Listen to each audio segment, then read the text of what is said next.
Hello friends, welcome to our channel. இன்றைக்கி நம்மளோட சேனலில் அரை நெல்லிக்காய்னு சொல்லக்கூடிய சிறு நெல்லிக்காயை வச்சு துவையல் எப்படி செய்யலாம் அப்படிங்கிறதையும் அதோட பெனிஃபிட்ஸை பற்றியும் தெரிஞ்சுக்கலாம்.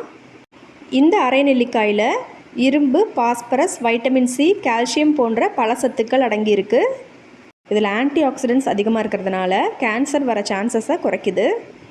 உடம்பில் கெட்ட கொழுப்பு சேர்றதை குறைச்சி இருதயத்தை பலமாக்குது. சுகர் லெவலை குறைச்சி வெயிட் லாஸ்க்கு ஹெல்ப் பண்ணுது. செரிமான பிரச்சனையால் கஷ்டப்படுறவங்களுக்கு இது ஒரு நல்ல பெனிஃபிட்டை கொடுக்கும். நம்ம உடலுக்கு தேவையான இம்யூனிட்டியை பேலன்ஸ்டாக வச்சுக்க இது ஹெல்ப் பண்ணுது. நம்ம ஸ்கின்னோட இளமையை மெயின்டைன் பண்ணுறதுக்கு ஹெல்ப் பண்ணுது.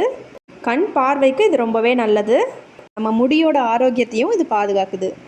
இது மட்டும் இல்லாமல் இன்னும் பல நன்மைகள் இதில் அடங்கியிருக்கு. வெறுமனே இதை சாப்பிட முடியாதவங்க இதை துவையலாவோ சாதமாவோ செஞ்சு இதை நம்ம உணவில் சேர்த்துக்கலாம். இப்போ இந்த அரை நெல்லிக்காயை வச்சு சிம்பிளான ஒரு துவையல் எப்படி செய்யலாம் அப்படிங்கிறத பார்க்கலாம்.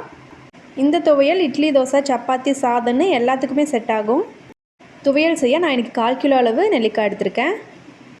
இது 2 வாட்டி நல்லா அலசி சுத்தம் பண்ணிக்கிறேன். ஒரு கடாய் வச்சு கடாயில் 3 டேபிள் ஸ்பூன் எண்ணெய் சேர்த்துக்கிறேன். எண்ணெய் காய்ச்சதும் 1 டேபிள் ஸ்பூன் உளுத்தம்பருப்பு, 1 டேபிள் ஸ்பூன் கடலைப்பருப்பு, 1 டீஸ்பூன் அளவுக்கு சீரகம் சேர்த்து வறுத்துக்கலாம். அதை வறுக்கும் போதே 10 பல் பூண்டு சேர்த்து வறுத்துக்கிறேன். காரத்துக்கு ஏற்ற அளவு வரமிளகாய் சேர்த்துக்கலாம்.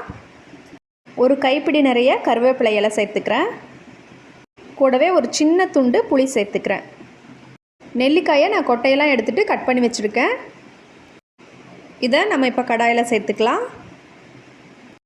இதை மீடியம் ஃப்ளேமில் ஒரு 2லேருந்து 3 நிமிஷத்துக்கு நல்லா ஃப்ரை பண்ணி விட்டுக்கலாம். இதே மெத்தடில் பெரிய நெல்லிக்காயிலையும் நம்ம துவையல் செய்யலாம், அதுவும் நல்லாயிருக்கும். நம்ம சேர்த்த நெல்லிக்காய் கொஞ்சம் நிறம் மாதிரி வதங்கி வந்ததும் நம்ம துவையலுக்கு தேவையான கல்லுப்பை சேர்த்துக்கலாம். இது கூட 1/4 மூடி தேங்காய் சேர்த்துக்கிறேன். தேங்காய் சேர்த்து 1 நிமிஷம் ஃப்ரை பண்ணி விட்டுட்டு நம்ம ஸ்டவ் ஆஃப் பண்ணிக்கலாம். துவையலை அரைக்கிறதுக்கு முன்னாடி இது கூட 1 டீஸ்பூன் நாட்டு சர்க்கரை சேர்த்துக்கலாம்.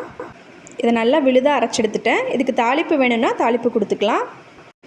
ரொம்பவே சுவையான நெல்லிக்காய் துவையல் தயார். நீங்களும் ட்ரை பண்ணி பாருங்கள். வீடியோ உங்களுக்கு யூஸ்ஃபுல்லாக இருந்தால் வீடியோக்கு ஒரு லைக் கொடுத்துட்டு சேனலை சப்ஸ்கிரைப் பண்ணிக்கோங்க. தேங்க்ஸ் ஃபார் வாட்சிங்.